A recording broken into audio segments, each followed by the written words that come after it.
الرجيم بسم الله الرحمن الرحيم والصلاة والسلام على أشرف الخلق أجمعين أبي القاسم محمد وآل بيته الطيبين الطاهرين اللهم صل على محمد الحمد لله الذي هدانا لهذا وما كنا لنهتدي لولا أن هدانا الله رب اشرح لي صدري ويسر لي أمري واحلل عقدة من لساني يفقه قولي أما بعد قال رسول الله صلى الله عليه وآله وسلم إذا مات ابن آدم انقطع عمله إلا من ثلاث صدقة جارية وعلم ينتفع به وولد صالح يدعو له. We all looking for some deed that we do. It can be continuously giving us ajr even after our death.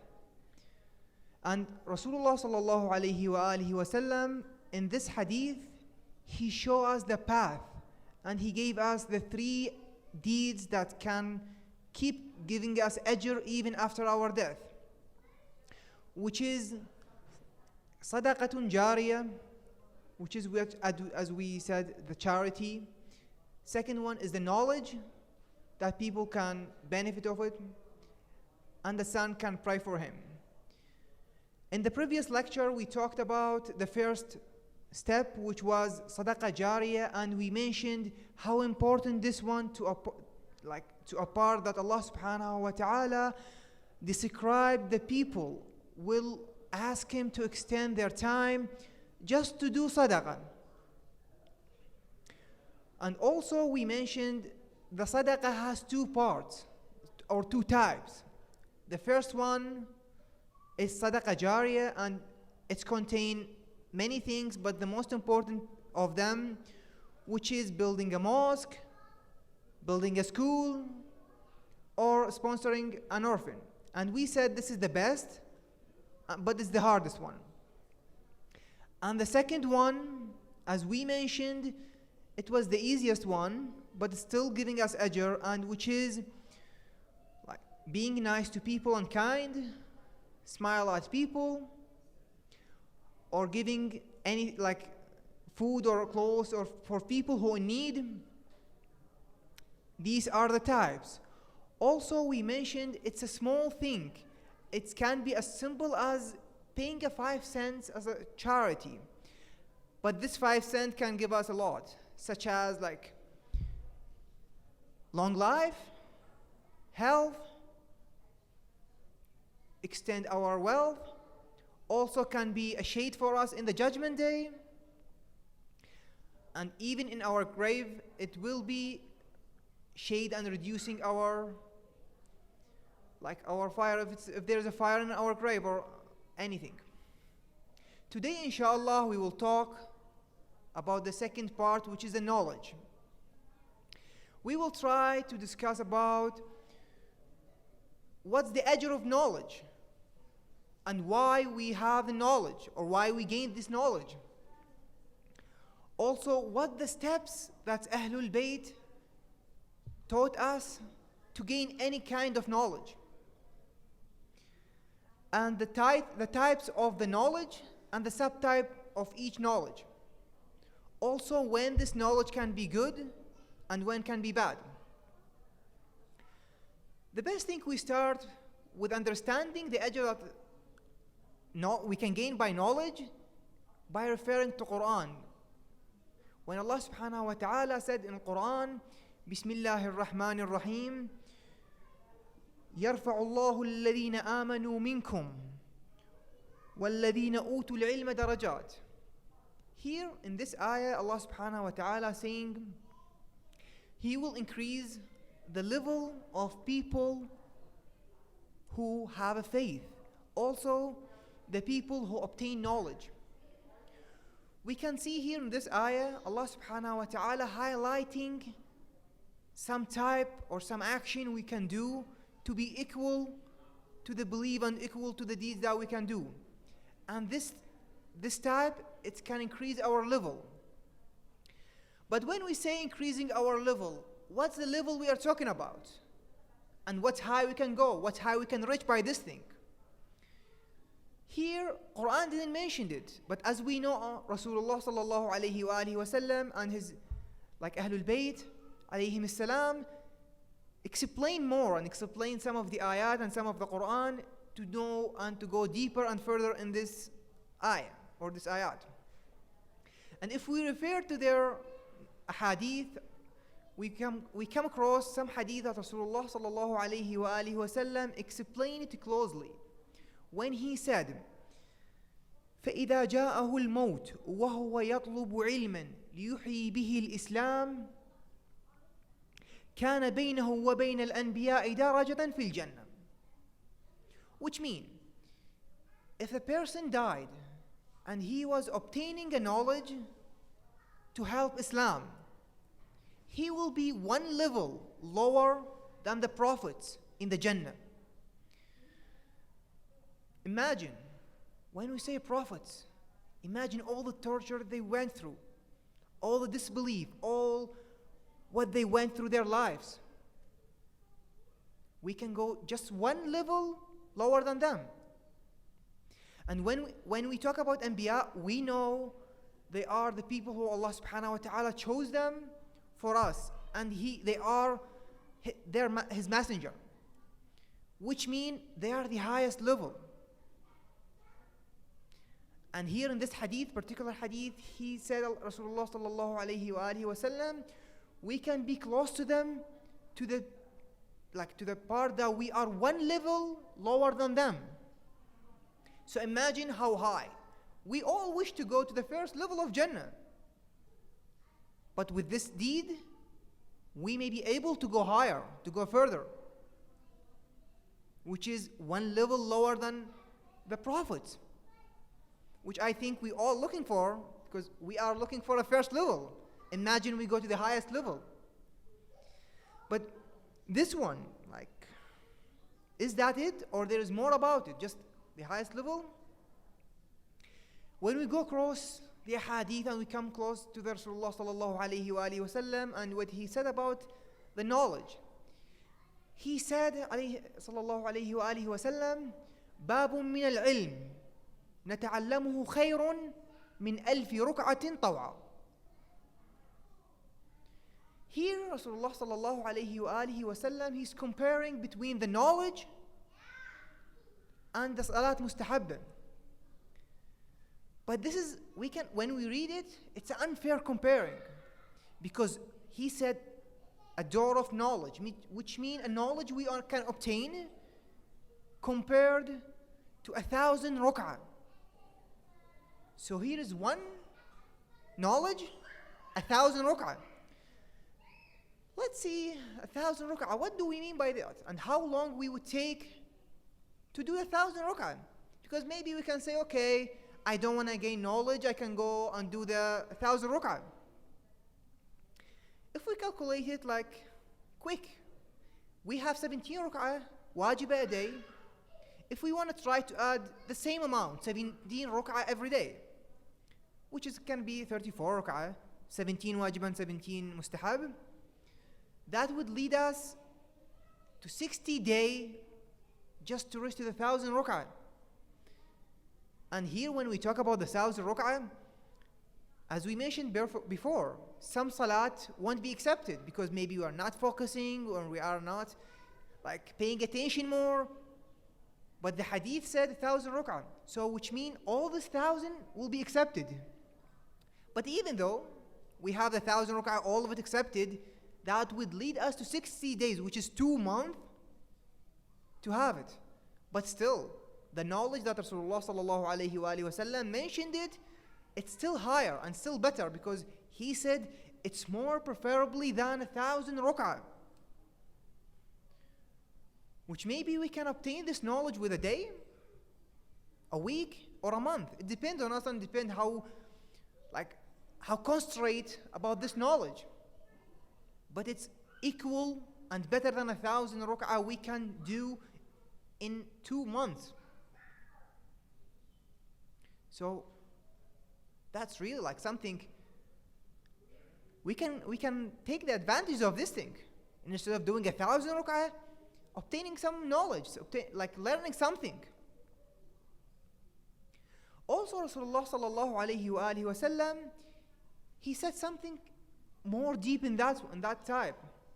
He said, من أحب أن ينظر إلى عتقاء الله من النار فلينظر إلى المتعلمين فوالذي نفسي بيده ما من متعلم يختلف إلى باب العلم إلا كتب الله له بكل قدم عبادة سنة وبنى الله له بكل قدم مدينة في الجنة ويمشي على الأرض وهي تستغفر له ويمسي ويصبح مغفورا له وتشهد الملائكة أنه من العتقاء من النار. Here in this hadith mean Rasulullah sallallahu alayhi wa alihi wasallam, he's saying, if you want to see people who Allah give them like kind of a permission or a way from hell, look to the people who obtain knowledge. And he's swearing the people who obtain knowledge, by every step they go to obtain this knowledge, they will have a 1 year of ibadah, 1 year of worshipping Allah subhanahu wa ta'ala. On top of that, one whole city in the Jannah.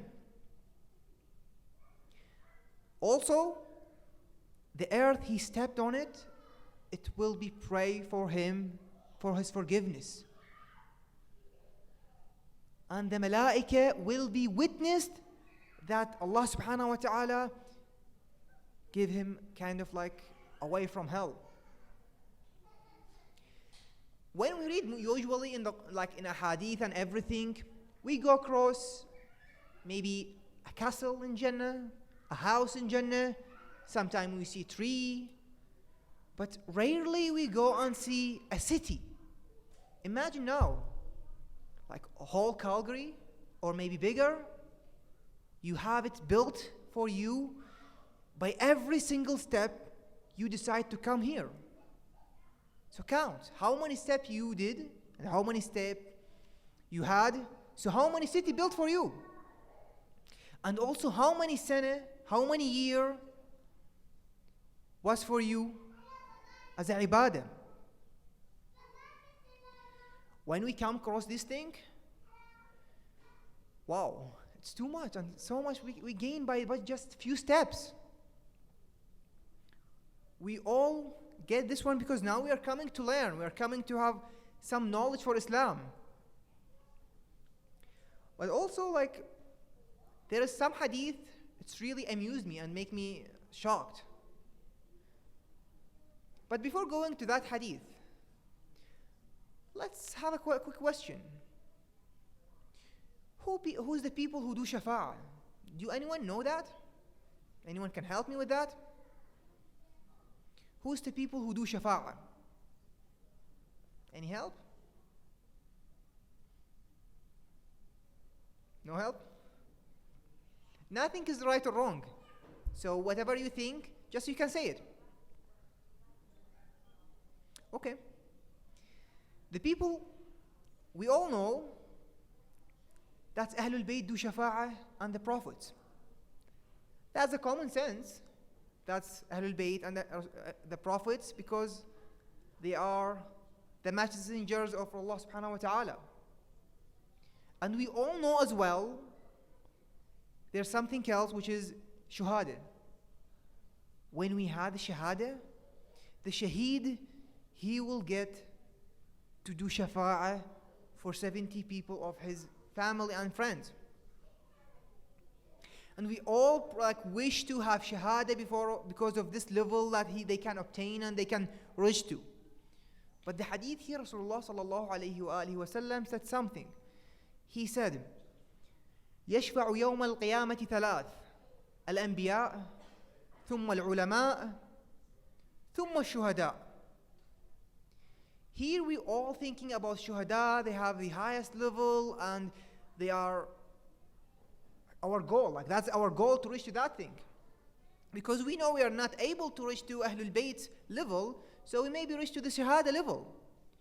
But here, this hadith showing us obtaining a knowledge can give us a higher level than shuhada and can lead us to do shafa'ah before the shuhada. And as we mentioned earlier, it's one level lower than the anbiya. But now this hadith is showing they are also one level higher than the shuhada. So it's one level lower than anbiya and one level higher than shuhada. It's really like a huge ajr, a huge level we can get, and a higher level. But why we are getting this knowledge? Why we should learn?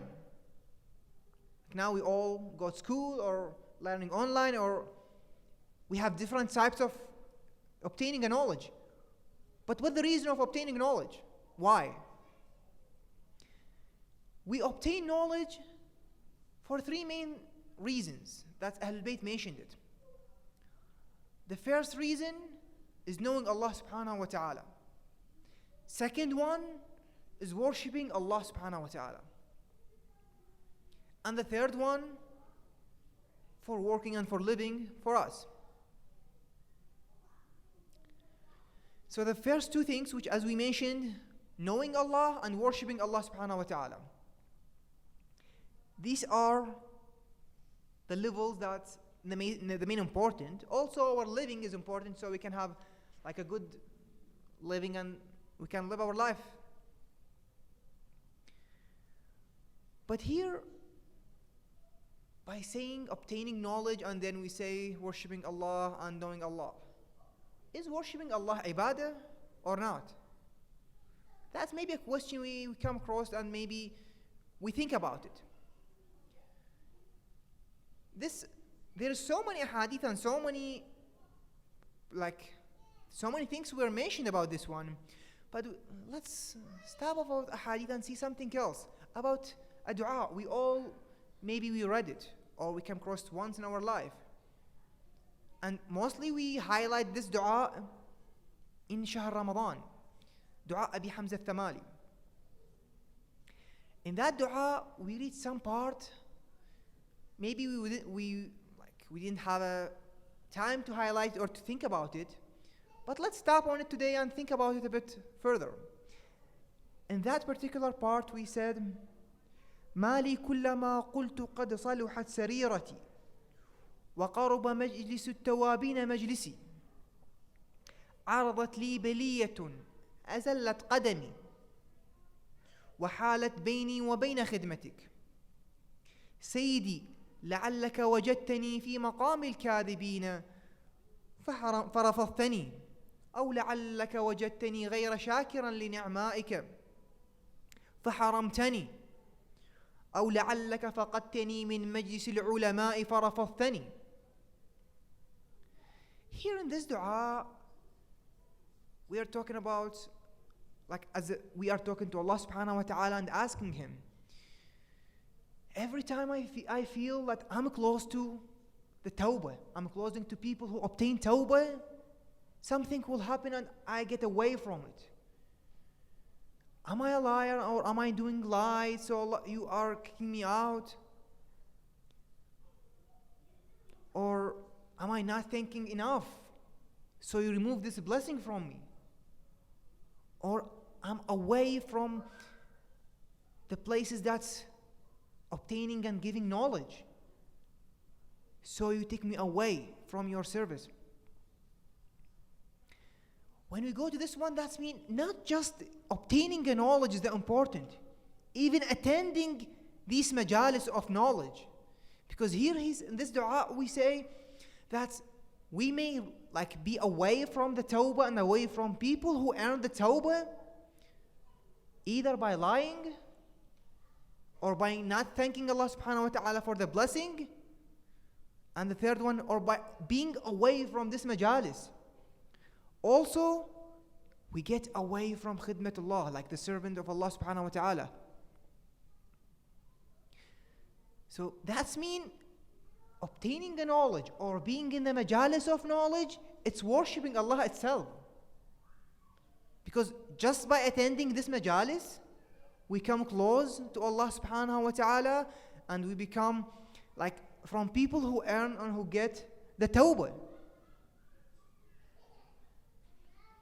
Which mean what we are doing now, we're obtaining this majlis, we become close to the people who earn the tawbah, who people who are serving Allah subhanahu wa ta'ala. Plus what we get by coming here, by ajr we mentioned. But now let's see how I can obtain any knowledge. Everyone will give me something. Everyone will say, okay, I get knowledge by this way, I get it by that way. But let's see what Ahlul Bayt said about that part. Because we know Ahlul Bayt always right, and we should follow them because they are never wrong. So let's see Ahlul Bayt, what they said and how they taught us like the path to obtaining a knowledge. It's very simple. The first step of obtaining knowledge is listening. Just listening. Second, understanding what we listen. Then memorize the important and highlight the important part of what we learn and what we listened. Fourth one, work on what you gain. And the fifth one, which is the important, is sharing your knowledge. So any knowledge, when we want to obtain it, not just here, even our school or our life, first we should listen to this knowledge, or maybe reading it, it's the same, then understanding it. Okay, what's this talking about? What's going on here? After that, starting to memorize and start to highlight the important part, and by understanding it, memorize the important part. Then start working. And the last part, when we do all these things, we can start sharing it. These are the steps that we do. So what we are doing now is the steps that Ahlul Bayt taught us. By listening, the first step. Understanding what we are talking about is the second. And I'm pretty sure we are memorizing and highlighting the most important part in ourselves. And inshallah, we will work on it and we'll share it. And we will come across later what's the ajr of sharing this one. Because that's our hadith today, about sharing it. So these are the steps. Now let's go and see what's the types of knowledge. Because we were talking about knowledge, the ajr, and why we are obtaining and how we are obtaining it. Now let's see what's types and how many types do we have of knowledge. It's simple. We have two types of knowledge. Good and bad. The bad one, which we should be aware of, and we should be away from it, because it will lead us to a really bad end. Anyone know, or anyone can imagine or can mention any bad knowledge we can obtain? Any help?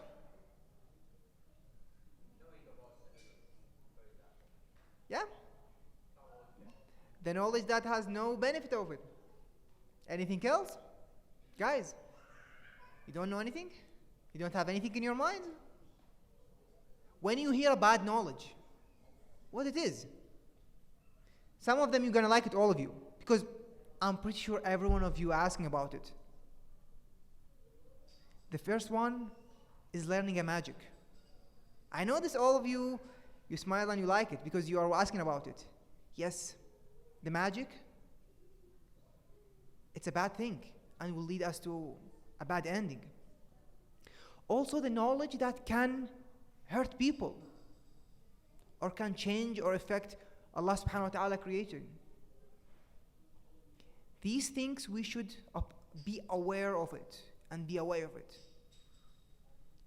Also, any knowledge we obtain, we should get it from the right source, because that can lead us to misunderstanding it. Also, can be bad for us. Let's have a stop here and Let's take a story. I think this is a good story, you may like it. One time, like in Imam Sadiq alayhi salam's time, people were talking about some guy, he's really religious guy, and people love him, and he's helpful, and he's helping everyone around him, and poor people come like to his house to get some money or something, get help, and he's helping everyone. So Imam heard about that. He wanted to see that guy, who's that guy, and how he's doing this thing. He just wanted to know. He went to him and followed him. He saw that guy leaving his house. First, he went to a bakery. He saw the guy there, working there. He wasn't paying attention. He stole 2 pieces of bread, put it under his clothes, and run. That time, the Imam gave him the benefit of doubt that maybe he prepaid it. Or maybe he talked to the guy and he know the guy. But he continued following him. Then he saw him, went to a different shop. He saw a pomegranate. Again, on the time he was watching, then as soon as he saw the seller is not there, not paying attention, he stole it again and he ran. And he do one more thing, he stole apple. The same way. Imam saw him, and he didn't say a word. Then he saw that guy who was walking across, and he saw a guy like a homeless guy, sick guy. He gave him what he gets, the apple, the pomegranate, and the bread. And he left. That time the Imam, he stopped him and he asked him. He told him, I was following you and I was seeing you, what you did, why you did that. So that guy, he was arrogant. To the point he said, who you are? You are Imam Ja'far al-Sadiq? Imam, he replied to him, yes, it's me. I'm Imam Ja'far al-Sadiq. He told him with all arrogance, you are the grandson of the Prophet, and maybe you have the knowledge of the Prophet, but you are stupid enough that you didn't read the Quran. Yes, he said that to the Imam. Imam, he asked him, okay, what do you mean by that? He said, have you read the ayah that Allah subhanahu wa ta'ala said, you will have a 10 times the hasana like when you do? And one sayyah when you do a thing wrong? He said, let's do a calculation quick and we see what I gained today. He said, I did 4, I stole 4, so I have 4 sayyat, and I gave it to the poor guy, which is 4 things, which mean a 40 hasana. So if we subtract it, 40 minus 4, 36. So I gained 36, and I lost 4. Imam directly told him, Allah may punish you with death. You didn't read the Quran. Because you didn't read Allah subhanahu wa ta'ala, He said in His Quran, He will accept from people who do good things for Allah. Like, He's not going to accept anything from you unless you are doing good and you are close to Allah. So by that, you gain 4 sayyat by stealing it, and you get 4 more by giving to the poor, because you don't have it. So you gain 8 sayyat, while no hasanah. And he left. The guy, he was shocked and he was like, he didn't know what to reply. Then Imam back to his friend and he told them, that's what we gain if we translate things without knowledge, without knowing what we are doing. So you should obtain the knowledge from the source. Not go and get any knowledge just because somebody said something, I should follow him. No, we should go to the source and understanding the knowledge that we are obtaining and whether it's right or wrong. Yeah, so we're talking about the first one, which is the bad knowledge. So now let's jump to the good one. The good one has 2 parts. The first one is the religious knowledge. And this one, it's knowing Allah, worshipping Allah, like knowing Ahlul Bayt and their hadith, reading Quran and knowing Quran, fiqh, aqaid, all these as religious knowledge. Second one is our life knowledge, which can be anything, like health, science, agriculture, or any other knowledge.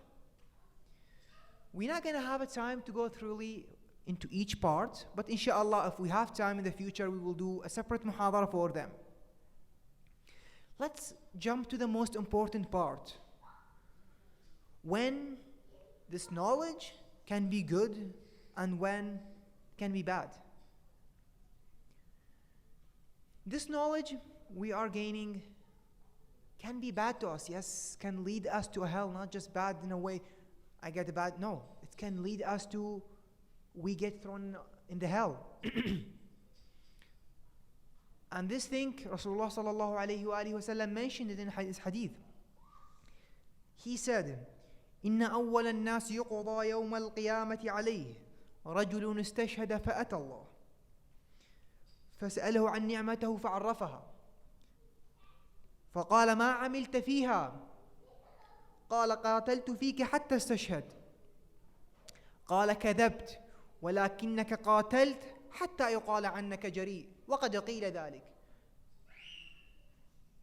فأمر بالملائكة فأخذوه إلى النار ورجل قرأ القرآن وتعلم العلم وعلمه فسأله الله عن نعمته فعرفها له وقال له قرأت القرآن فيك وعلمته وأخذت العلم وعلمته فقال الله كذبت فقد تعلمت حتى يقال عنك عالم وقرأت القرآن حتى يقال عنك قارئ فقد قيل ذلك. And Allah will ask the malaika to take him to the hell as well. So let's explain this hadith first. Here Allah subhanahu wa ta'ala, Rasulullah sallallahu alayhi wa alihi wa sallam saying that Allah subhanahu wa ta'ala first thing will do the judgment for person who gets shahada, and he will come and Allah subhanahu wa ta'ala will ask him, what's your ni'mah, what you did? And he will tell Allah that I went into war for you and I killed there. Allah subhanahu wa ta'ala will reply to him, no, you didn't. You went to war so they can't say you are strong or brave. They said that. And it's gone. And they will ask the malaika to take him to the hell. Then a person with knowledge will come and he say what you did and what you did with it. The guy will reply, I gained knowledge and I shared it. I learned Quran and I read it. Allah subhanahu wa ta'ala will tell him, no, you did that so people can say you are a science or you are a Quran reader. And as well, Allah subhanahu wa ta'ala will tell the malaika to take him to the hell. Which mean, not just obtaining knowledge, the important part. We should gain the knowledge for sake of Allah subhanahu wa ta'ala, for sake of helping the religion. Because we have nowadays many people, they are going to mid school or engineering or any other field. For what? So just people can tell them, you are a doctor, you're an engineer, or you're a science, or any other thing he did. Not for Allah subhanahu wa ta'ala. Those people, their knowledge that they obtain, it wasn't for Allah. And they get their ajr by people saying they are like, whether it was a doctor, science, engineer, or all these names. But what would they have in the akhirah? Allah subhanahu wa ta'ala, they give them nothing because they get their ajr, because they were working to get these names. They get it and they died. So they don't have anything. So when we obtain knowledge, we should pay attention to this part. It's not just obtaining a knowledge and I will have all this thing and that's it. No. Clear your heart and make the intention for Allah subhanahu wa ta'ala. Okay, I'm studying for improving Islam. I'm studying for helping Muslimin. I'm studying to do something for Allah subhanahu wa ta'ala. By that thing, Allah subhanahu wa ta'ala, when He will ask you, you will say, I did it for this thing, for this reason, and you mean it. That time you will get all the ajr that we mentioned. By every step you will have a city. By every step you will have a year of worship. Also you will be one level lower than the prophets. One level higher than the shuhada. All these obtained if you fix your intention. If you clear it and make it just for Allah subhanahu wa ta'ala. That's how we should do it, and that's what we should work for. Now let's see how we can get this knowledge to be good for us. Rasulullah sallallahu alayhi wa sallam show us and highlight some part that's really important.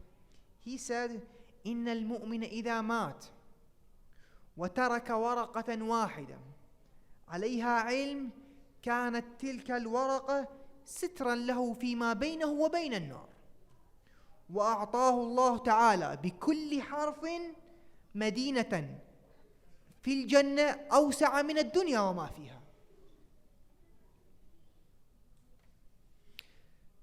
So here in this hadith, Rasulullah sallallahu alayhi wa sallam, the person, if he died and he left a piece of paper, he wrote some knowledge.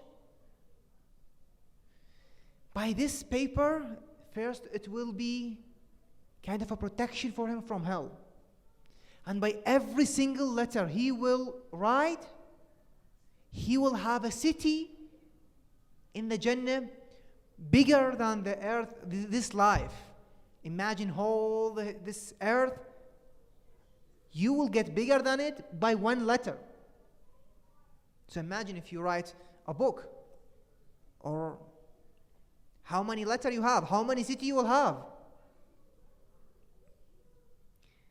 But this thing, as we mentioned, we obtain it by clearing our niyyah for Allah subhanahu wa ta'ala and working on it to do it for Allah subhanahu wa ta'ala. Like see nowadays, now we all came, like we come here and we are learning and we are understanding.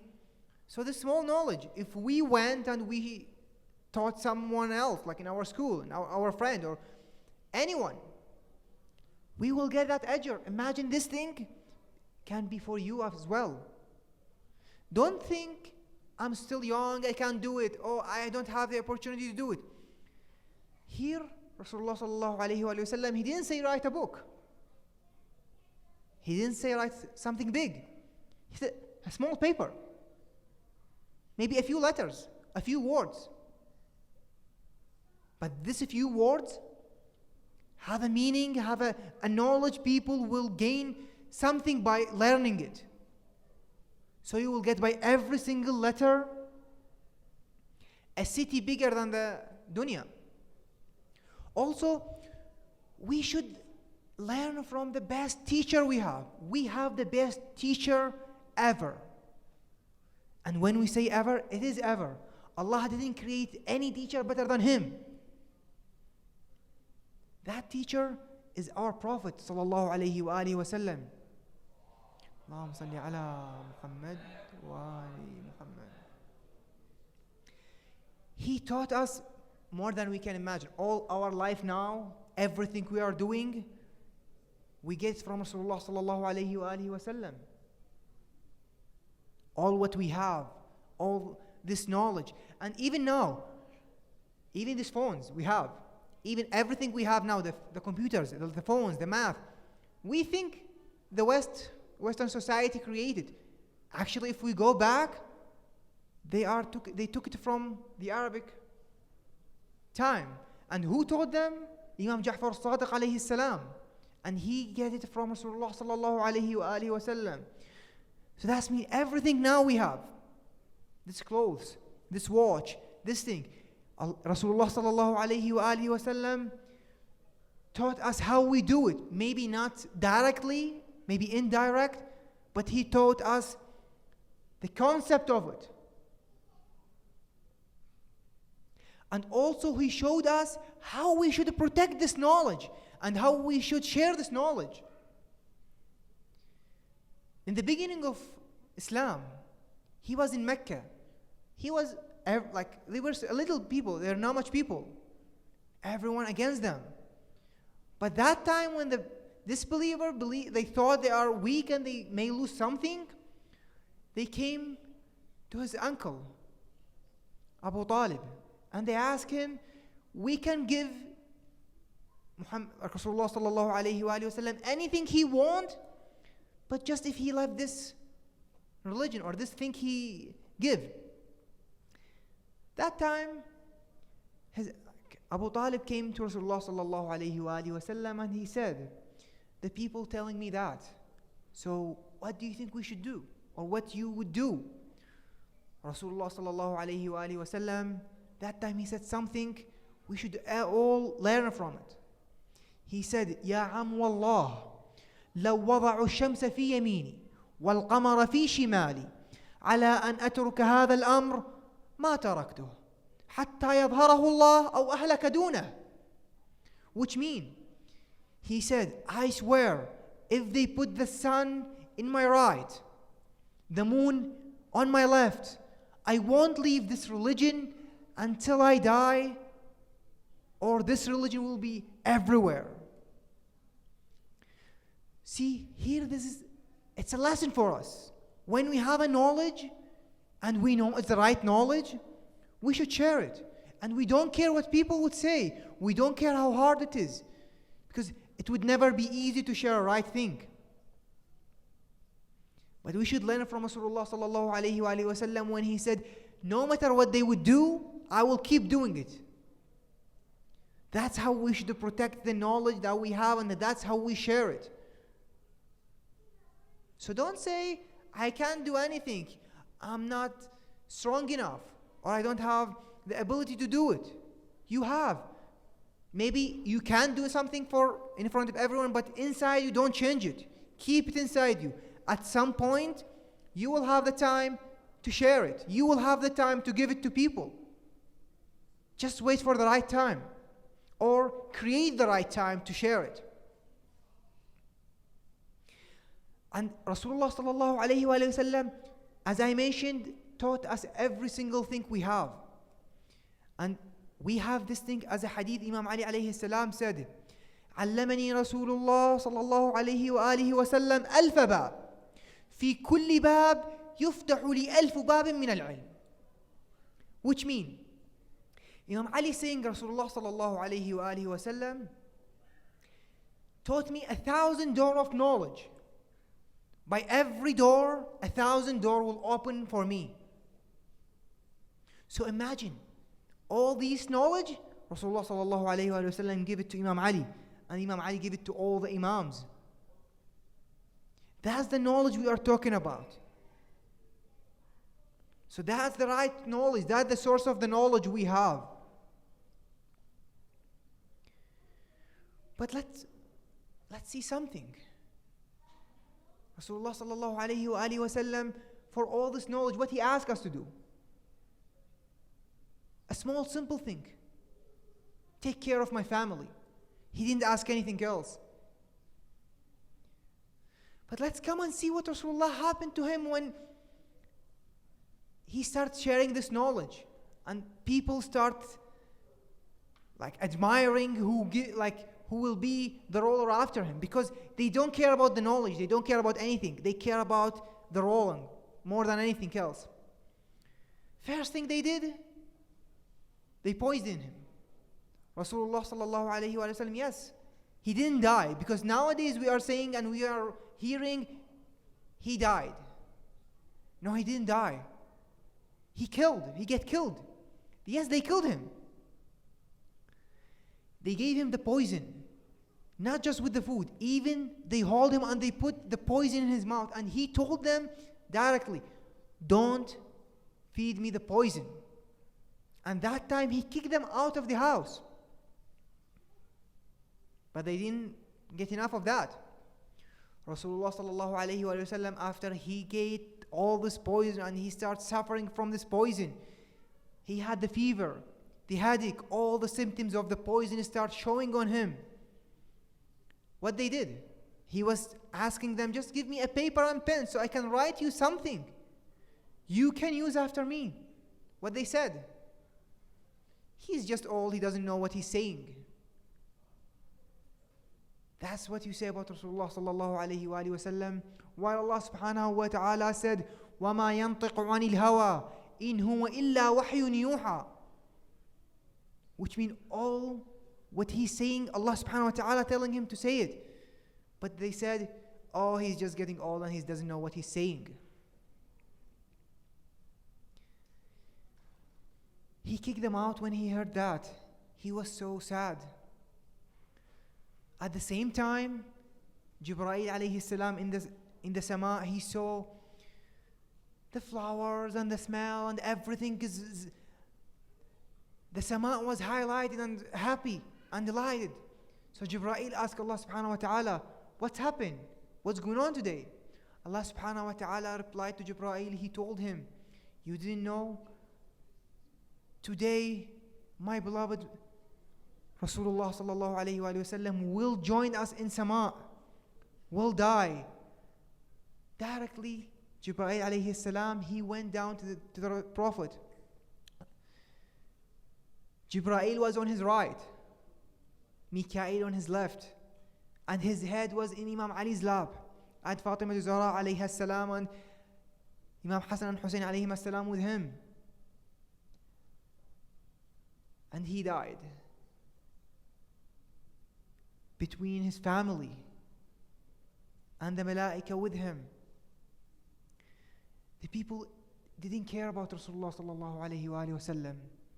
After all the knowledge, after all what he gave us, he take us away from being slaves and all this thing. What they did? They directly went to talk about the rule. Who will be the ruler? They even didn't bury him. They left him. As he's nothing, they didn't care about him. They went to talk about who's going to be the ruler. Even though all of them, they know the ruler is Imam Ali alayhi salam and Rasulullah sallallahu alayhi wa alihi wa sallam. He told them he will be the ruler. But they didn't care.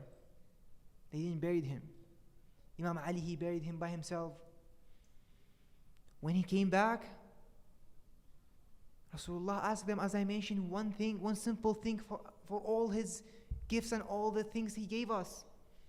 Taking care of his family. You know what they did? They came to his family. They burned their house. Fatima Zahra, his beloved daughter, they came and burned her house. They broke her door. They broke her rib.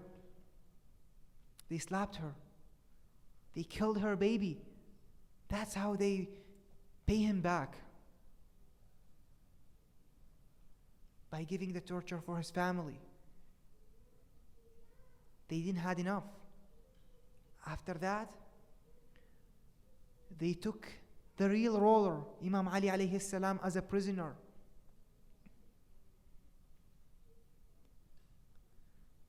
And they killed, and before killing anyone, they even kicked his daughter out of the Medina. They kicked her away from her father's grave. And what the reason? They said because she's crying a lot. She's crying about all what's happened. She's crying about her father.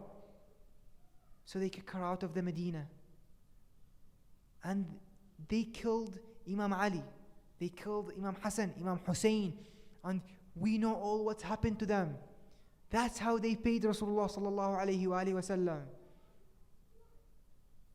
After all what he's done to us, after all the things he taught us, that's how he get paid. By poisoned, by torturing his family, by taking the role from his cousin, and by burned the house of his beloved daughter. And they know Rasulullah sallallahu alayhi wa sallam when he said, Babuha babi wa hijabuha hijabi, about his beloved daughter. That's how they repaid him. All what we can say, inshallah, will be with the Imam, that we can take the revenge and take the right back to Ahlul Bayt, to the Rasulullah sallallahu alayhi wa alihi wa sallam.